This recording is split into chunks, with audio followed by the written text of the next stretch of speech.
you guys can see, she was ahead for 60, 70, maybe 75, 80 meters there, and then it's just the last 20 that we always work with. Phyllis sort of seemed like she held back a little bit too when she could have pushed harder. Yeah, of course, as always in these preliminary things, it's about getting to the next day. But we also talk about, on the flip side of that coin, is that let's worry about today, we'll worry about tomorrow when tomorrow gets here.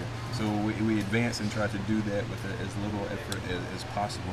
If you can look, I guess if anybody made it look easiest, this was a lower race, very controlled race there over the last 100 meters. A little bit of heartbreak with Mike Berry in the 400. 100%. I talked a little bit about this earlier this morning with ESPN on the interview about how the ebbs and flows of a championship meet.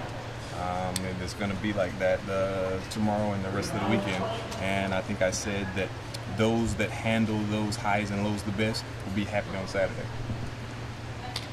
Did you talk to Mike? Yeah. What did you tell him? We got to make sure that we stick to our race model.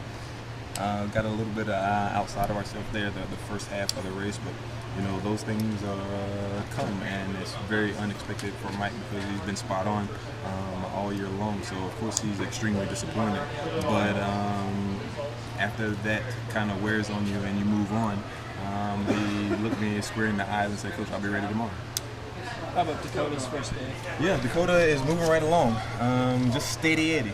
Steady Eddie is like we call him, nothing real spectacular. I know he's had a few PRs there and the shot put, kind of a little disappointed in his high jump and his quarter, but pretty much just a solid day for Dakota. And we start to highlight and hit some of his more glamour events tomorrow with the pole vault and jazz. Did Barry go a little too hard in the 200, first 200? Is that what you said? I would think And then that'd maybe be not accurate. have enough left to do that. How do you feel about your women's team's mindset so far? Just enjoy the process. It's nothing like we're trying to do anything special today. We just qualify in advance. You know, we have a large contingent sitting at the hotel that didn't even compete today with some of our middle distance kids there. So, you know, we'll go back here in about 30 minutes. We have a team dinner, team meeting, and we'll assess the day and go over a few things there to be ready for tomorrow. May have already addressed this with Jenna in the 100 today. How pleased were you with her run, and how much do you need her to replicate that on Friday? Need her to replicate that hugely. It's one of those things to where, just like indoors, she wasn't even supposed to be in that race. But of course, those that create those form charts and those dope sheets and all those things, Jenna Prandini seems to be one of the ones that messes those up every time. So for her to get to the finals is huge. Liz Brenner, she's going to the javelin. Similarly, fighter points. I know you guys like to talk about that. How big would fighter points be for Liz if she could finish it? Yeah, I don't know who came up with that term of that right there, but she's when I walked up here, she was in 7th with 1 throw to go. So it'd be huge for her to do that.